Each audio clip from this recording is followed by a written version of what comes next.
True. You in a sex club and motherfucker roll up on you and be like, so, I got this. Like, how desperate are you? How desperate are you? That is the real question. Herpes or AIDS, I don't even think it matters. I think when it comes to the question at hand, how desperate are you? Because motherfuckers is nasty. And then people don't give a shit usually. People don't give a shit at all. We got condoms for this. But it's still herpes or AIDS. It's like, alright, you taking that risk? Woo! That's like roulette. That's like a roulette risk. That's that Eddie Murphy joke, boy. It's that crap table shoot. What's up? What's up? God damn it! Welcome back to another edition of the Countdown Chronicles, man. I am your host of Maniac Jimenez, aka Kyle Smith, and sitting next to me is one of the homies that's gonna be performing on the show March 15th. Kataalyst, Cinder. I like saying your last name. It's so dope, son. Man, it reminds me of Killer Instinct. Cinder was on Killer Instinct. Yeah. Some else Cinder. It's fucking. It feels so strong to say. So strong. How you been, man? I've been good. Yeah, we got pizza coming. Yes, we have pizza coming. It's not coming. We have to go get it. We gotta go get it. It's a whole dilemma. Yes. Man. Really not. We got revved up. We got revved up about this pizza. It's still coming. Yeah, true. It's true. Playing a little bro force, having a good time. That's what's up. Do you remember how we met? Oh, How we met? Shit, I can't remember. it's got to be through comedy or poetry. Possibly. You know what? I think I remember when you came to Redux. No, I think I knew you already. You did some poetry at Redux.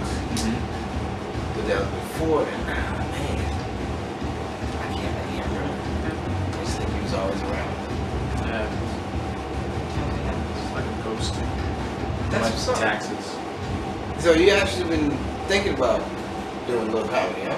Yes, I want to do more comedy. I How don't long? know how to do it. I'm gonna try and do it. How long have you been doing poetry though? Almost 15 years. Oh shit! Yeah. What got you into it?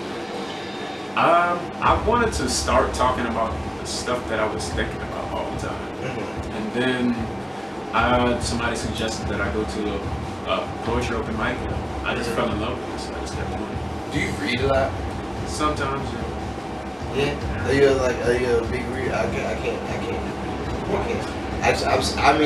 It's hard for me to do audiobooks. So, yes, I like it. Yes. I know I need to get into it. You see all these. That's why I was like, bro, you got books. I know they got books. The only one I actually have gotten into reading is my homie Byron Broussard's book. Boom. Your Dirty Nigger Soul. Wow. Yeah, That's a plugs. Yeah, by Byron Broussard. All right. So it's pretty interesting. I mean, It is pretty interesting. So if you want to check it out, he's selling them on Amazon. Man. But other than that, it is a conversation piece. If a white person doesn't buy it, you just got it on the table. It's like what are you thinking about? What is this? Your Dirty Nigger Soul. That's what I'm thinking about. Who was like your influences or your inspirations to actual poetry? Honestly, I don't know. When I was a kid, I watched a lot of TV, and a lot of the other stuff was like a lot of comedies, actually a lot of wrestling. I know. I'm a big wrestling fan, Nice. and I think half of what I really got interested in was the presentation. So like, I think the majority of wrestling is just a lot of theater mixed in with like the fake choreography of like hitting and stuff. But there's this presentation of like, here's this massive super ego that wants to trick this entire group of people into believing that he's a bad person or I'm a really, really good person. I was into that a very long time ago. I was so invested. Yeah. So invested. But also, they are also putting their bodies through a whole lot of turmoil. Right, and I ain't about that. Fucking themselves up. I'm not doing that. Yeah, no. I'll talk a lot of shit. I can talk some shit. I ain't finna let you just beat on my chest and give me a stunner and nah. No. I'm good. Nah, So, big balls. yes. But no, I mean, like I said, I grew up in a house that was like, okay, we going to the library to go and do homework and stuff. So so we would always go to the library and do these things, and I would read about all these artists. I really got into Basquiat, who was like not necessarily a poet, but the way that he used his art was poetic to me. He would read all of these books, and then he would try and put all of these works that he really believed in, and he merged them all into one piece. And I think that's kind of how I like to do my poetry. I take all these different images and I merge them into one thing, and then I remember it, and then I say it. Yeah. How many poems would you say you have memorized? Maybe between like 15 and 20. That is a good amount. I don't know them all off the top of my dome, but like, I know that they are there. So practice easy going. Oh man. If I take the time, I have 3. Sorry, that was it. That was it. Sorry. I have 3, and I know that because I got all this other stuff like comedy. It's different from actually doing poetry, because the poetry portion, it's like, oh, you want these words to be heard. Like comedy, you can kind of slur over a few words and still have it understood. But with this poetry, you want every word to be understood, and it's like, well, it is difficult. It's easier to have memorization of whatever my comedy routine is compared to me doing poetry. Like memorization of poetry it's a lot different. I'm curious about that. How do you write a joke? Well, it's usually okay. Bang, we're here. It's usually I live through it. Like I go through the situation personally, and then from there it kind of formulates in my head to how to explain it to somebody. And however I explain something to somebody, it's kind of off the wall and silly. So I just kind of take that, tweak it a little bit, and just kind of put it in its own little story. And in between that, they have their own little tags and punchlines and all that I can like separate and do whatever with. So that's, unless it's very hard for me to like write a joke like bop bop bop and then this is the end joke. It's more like a life experience and stuff that I go through, which is, if somebody wants to take that from you, they can't really take it from you, because it's like, oh well, you didn't really live that situation.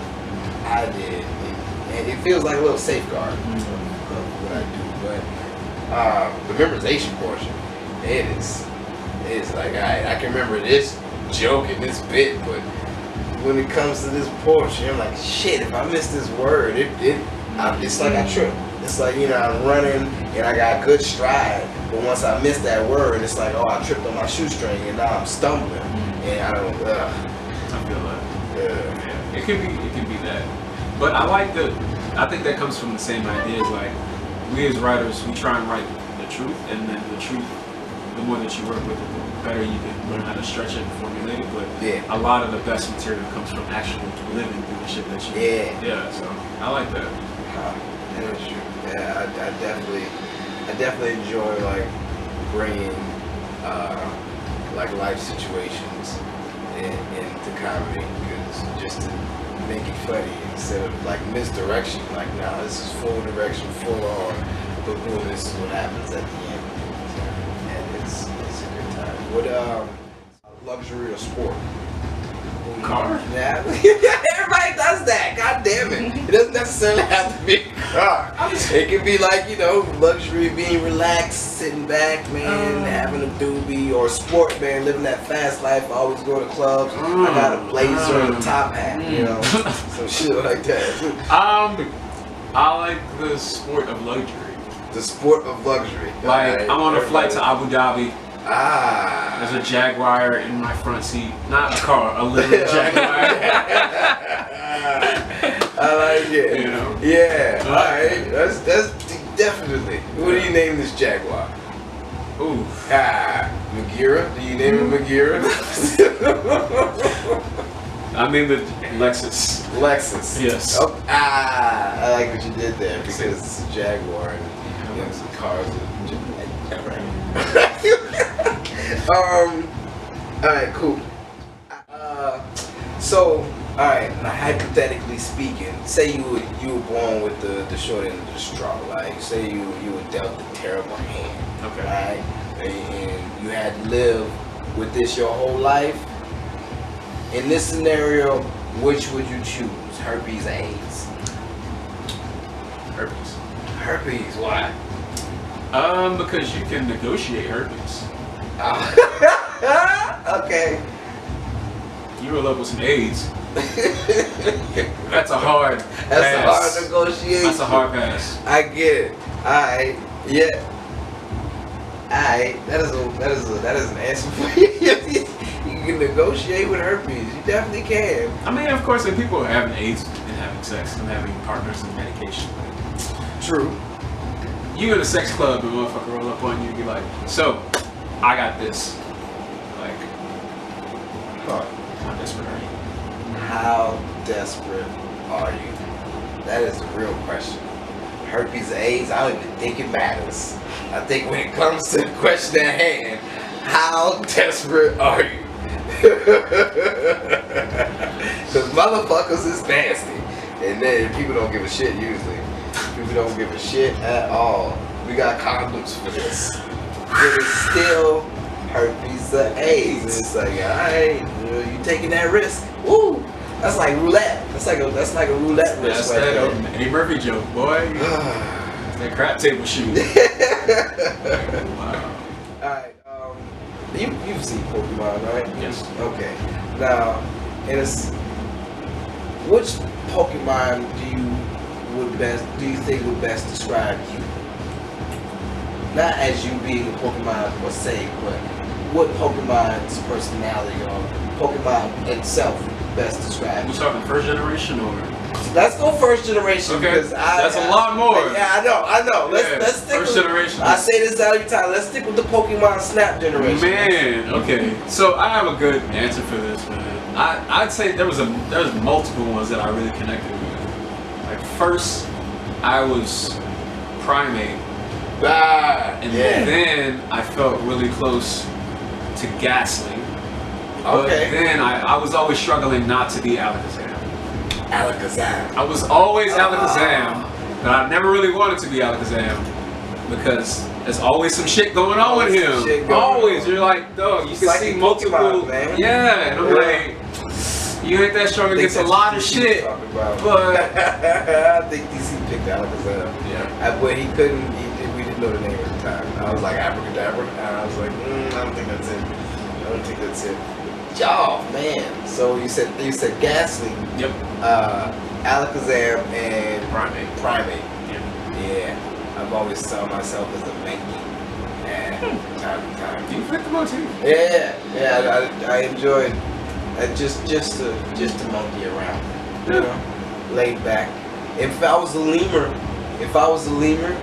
I would be high most of the time, or koala. Koalas are high most of the time. Have you heard them fight each other? It's gross. Yeah, It's scary. It's like, ugh. It's so scary. Though. Yeah, they also carry syphilis. They also got. That is true. Yeah. These little motherfuckers are something else. Nasty. It's like, wow. But koalas eat eucalyptus leaves, and eucalyptus leaves are poisonous. So every time they get them, they are high as shit. Yeah, that's why most koalas are like portrayed in cartoons as like, I'm high as fuck type of koala, because most of them are high as shit. Wow. Lemurs do the same goddamn thing. Fucking lemurs take centipedes, Yep. and they take them motherfucker, they bite them on the ass, and they shake them real quick, and it makes the centipede fucking release this pheromone, the toxins in it, and they take it and they rub it on themselves, and they get real fucked up. They be all fucking lemur-like and shit. They be like, nah, they don't even leap no more. Like, look at Zabu. Zabu ain't going nowhere. Man, Zabu high as fuck right now. Zabu always did look high as fuck. Oh, exactly. Damn. Exactly. These You just motherfuckers breaking my- leisurely. Please don't make Leisurely. Don't come out with no ideas of Wishbone. Please don't. I don't know much about Thank you. I don't know much about Wishbone. Please don't destroy. I did enjoy Wishbone though. A Fox Terrier. Fox Terrier was like, yeah. Alright. Question of all questions. Yes. Alright. This is a fun one. I call this the 4 for 4. Is that all? Yeah. Alright. It's you can be one.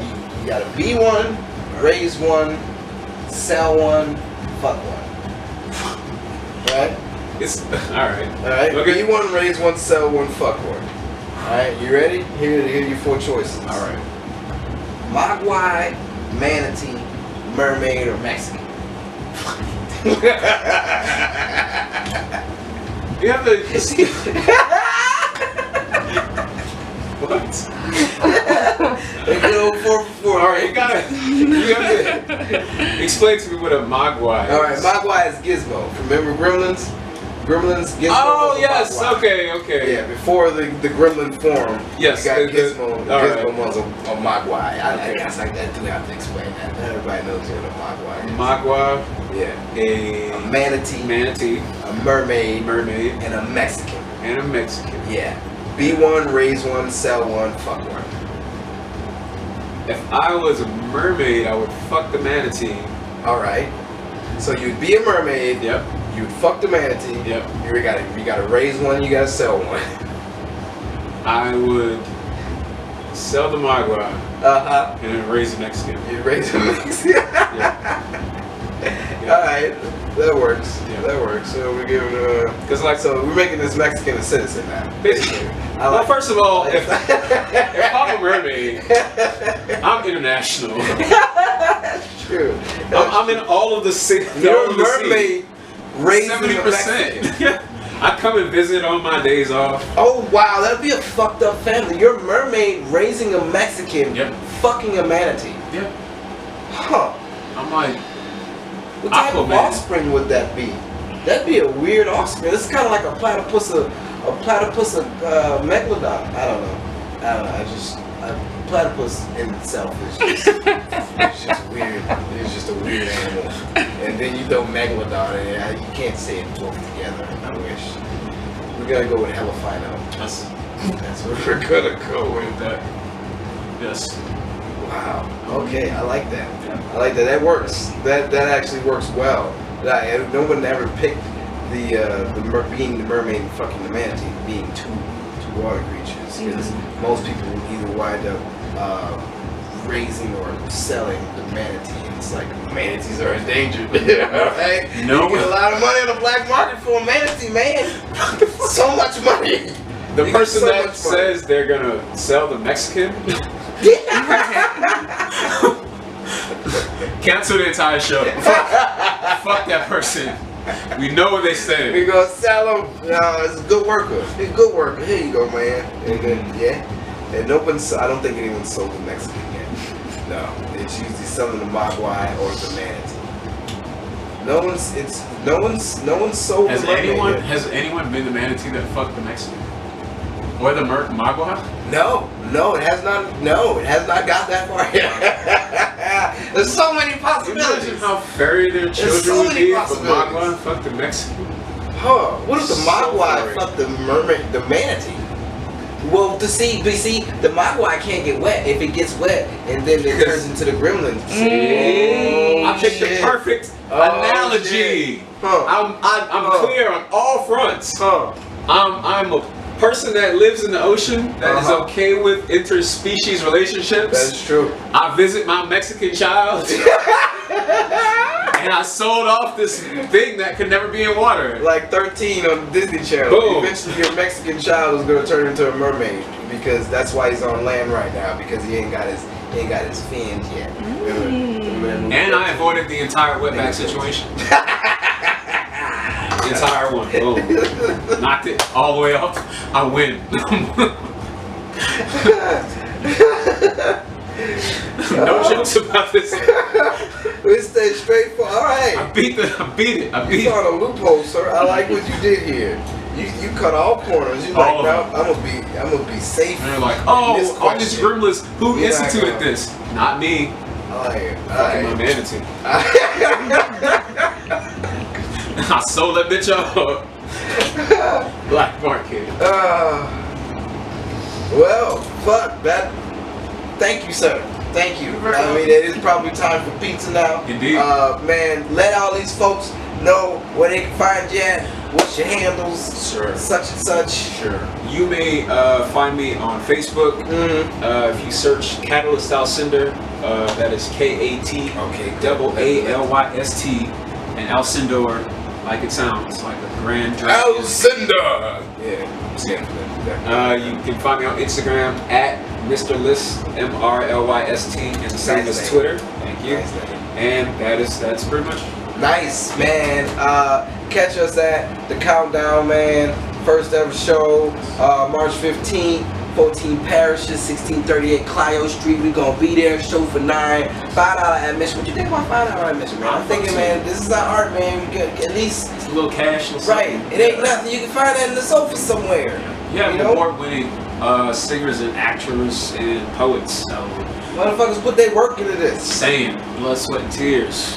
So yes, come and see and catch us. Please check us out. Also, I'm gonna do a subscribe thing right here. I'm gonna probably like put up a bar or something whenever I'm gonna like subscribe.